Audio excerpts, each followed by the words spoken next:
Assalamualaikum warahmatullahi wabarakatuh. Hai Bu Dinda, selamat bertemu kembali dengan kita kelompok 2 kelas 8C.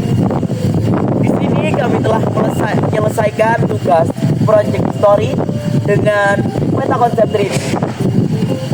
Anggota dari kelompok 2 antara lain adalah Virgo Al-Ghazali, Muhammad Fernando Saputra, Alena Saista Nafisa, Iliatul Izzah Lutfiah, Ivana Dia Safira Putri Kirana, Mulia Hadi Permana, Luis Kurehan Zeko Putra, Muhammad Agung Prasetyo, Maidinda Cahaya Putri, dan Vinde Kasirial. 3 nama terakhir adalah seseorang yang tidak dapat ikut pada hari ini karena ada suatu kepentingan dan tidak bisa diambil. Baik, langsung kita masuk ke materi yang telah kita kerjakan. Peta persebaran awal kerajaan Hindu. Kerajaan Hindu pertama berdiri di abad keempat Masehi.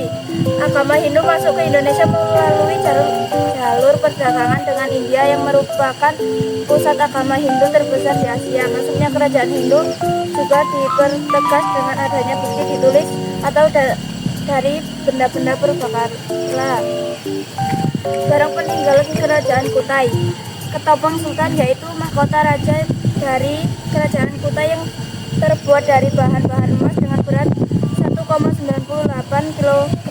Hingga sekarang mahkota tersebut masih tersimpan rapi di Museum Nasional Jakarta. Mahkota Ketopang Sultan ditemukan sekitar tahun 1860 di daerah Muara Kaman, Kutai Kartanegara. Di Museum Malawarman juga terdapat replika.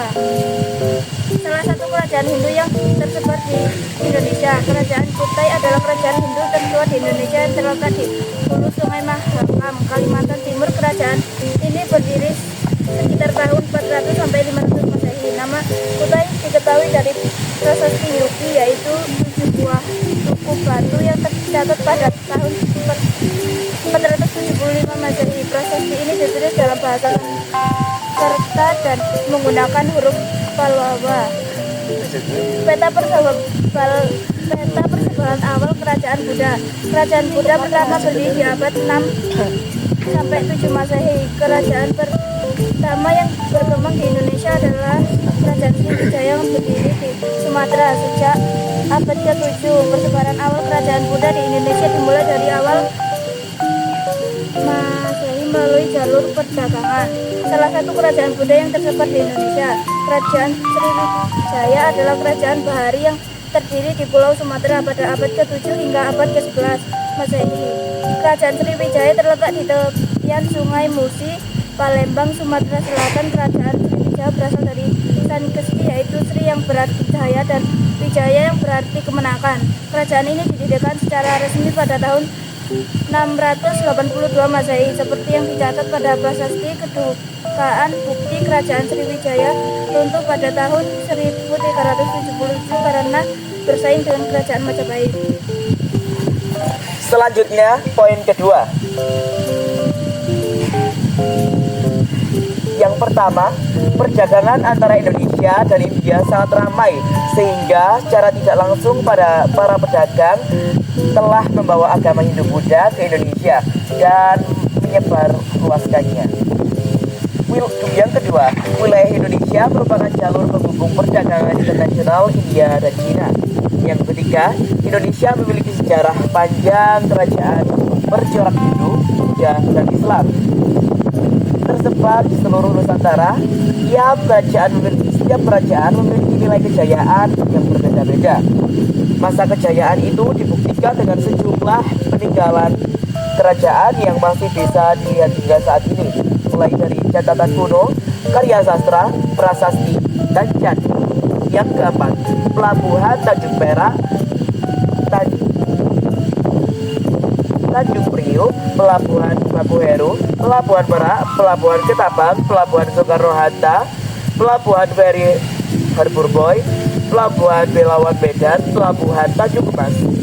Yang kelima, lapisan 1 atau layer 1 adalah bentuk jaringan dasar yang umum itu bisa disebut Bitcoin, village smart change secara dasar infrastruktur yang digunakan pada jaringan backbone layer 1 bisa digunakan untuk memfasilitasi serta menyelesaikan transaksi tanpa berbasis pada jaringan lain. Yang selanjutnya, poin ketiga adalah perbandingan lanskap antara budaya Hindu Buddha. Budaya Hindu kita memilih Candi Prambanan dan budaya Buddha kita memilih Candi Borobudur. Candi Prambanan terletak pada Kecamatan Prambanan, Desa Pokoharjo, Sleman, Daerah Istimewa Yogyakarta, dan Kecamatan Prambanan, Klaten, Jateng. Dikarenakan kompleks Candi Prambanan sangat luas, arsitektur bangunan yang berbentuk tinggi dan ramping seperti candi Hindu pada umumnya. Ornamen Candi Prambanan meliputi motif kala, makora, manusia, binatang, sulur, dan lain sebagainya. Lalu pengaruh Candi Prambanan biasanya dimanfaatkan untuk pementasan sandera tari Ramayana, Taur Agung, dan budaya Hindu banyak di sana. Sedangkan pada Candi Borobudur terletak pada Desa Borobudur, Kecamatan Borobudur, Kabupaten Magelang, Provinsi Jawa Tengah, dengan arsitektur Buddha berundang dengan 3 tingkat yang melambangkan terminologi Buddha Mahayana. Ornamen pada Candi Borobudur dengan relief yang menggambarkan ajaran kehidupan yang Sang Buddha Gautama dengan 2672 panel relief. Pengaruh Candi Borobudur nilai religius umat Buddha dan juga sebagai media edukasi. Langsung ke poin yang keempat. Perbedaan kebudayaan antara Hindu dan Buddha. Adanya perbedaan dalam pranata sosial. Hindu mengenal sistem kasta, sedangkan dalam ajaran Buddha tidak mengenal sistem kasta. Memiliki perbedaan dalam asal-usulnya. Hindu berasal dari perpaduan bangsa Arya dan Dravida, sedangkan Buddha berasal dari Siddhartha Gautama. Adanya dalam konsep keyakinan terhadap dewa atau Tuhan. Hindu konsep ketuhanannya percaya pada trilogi dewa atau 3 dewa utama. Sedangkan Buddha hanya mengenai Buddha itu sendiri, yaitu Siddhartha Gautama. Berbeda dalam pandangan menyembelih hewan kurban, sedangkan Hindu memperbolehkannya. Lanjut ke poin berikutnya. Simulasi kelas perdagangan Samudra Hindia dilakukan dalam kelompok. Setiap kelompok mulai dengan 5 koin emas dan melakukan 2 perjalanan pulang.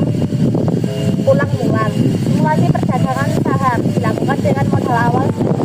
Semua transaksi akan dilakukan secara supaya seolah-olah melakukan jual beli terhadap pulsa dan volume transaksi berhubungan dengan nilai Jaksel. Pelatihan manajemen ekspor plus simulasi bertujuan untuk melatih peserta dalam mengerjakan proses ekspor impor dalam negeri, termasuk administrasi dengan dinas perindak bea dan cukai dan lainnya.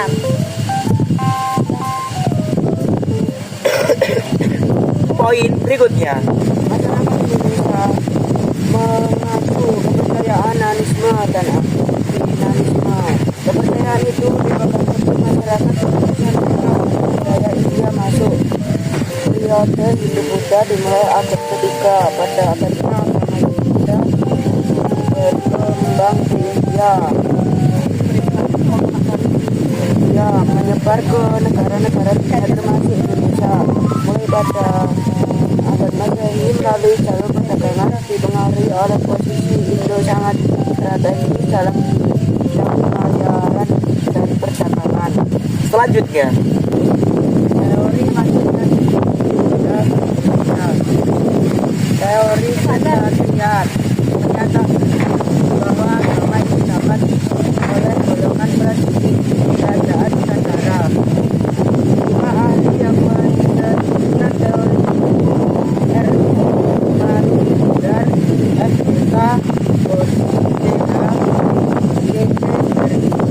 konversi dan DR Monet. Teori Wahidiyah dikemukakan oleh N.J. Strom.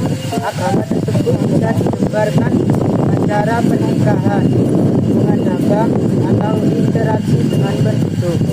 3. Teori Brahmana diletuskan oleh J.J. Van Leur yang berpendapat bahwa agama ini dibawa oleh kaum Brahman yang mengerti isi kitab suci Vedanta.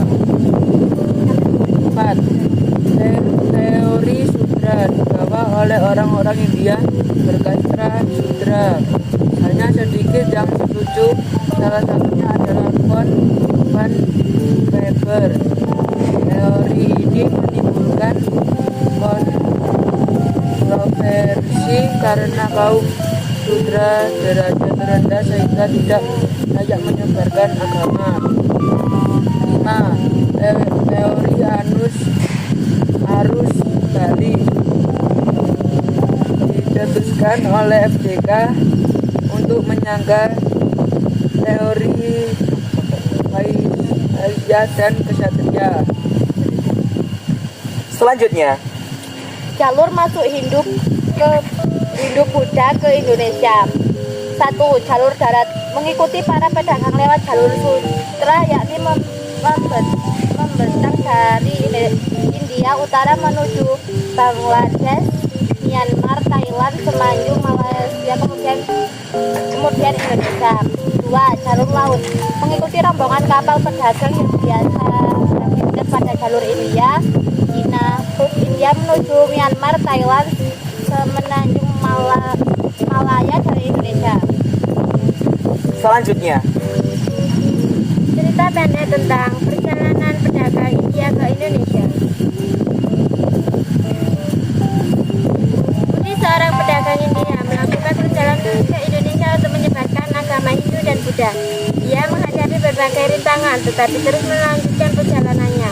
Setelah tiba di Indonesia, Budi berbicara dan mengajar orang-orang tentang agama tersebut.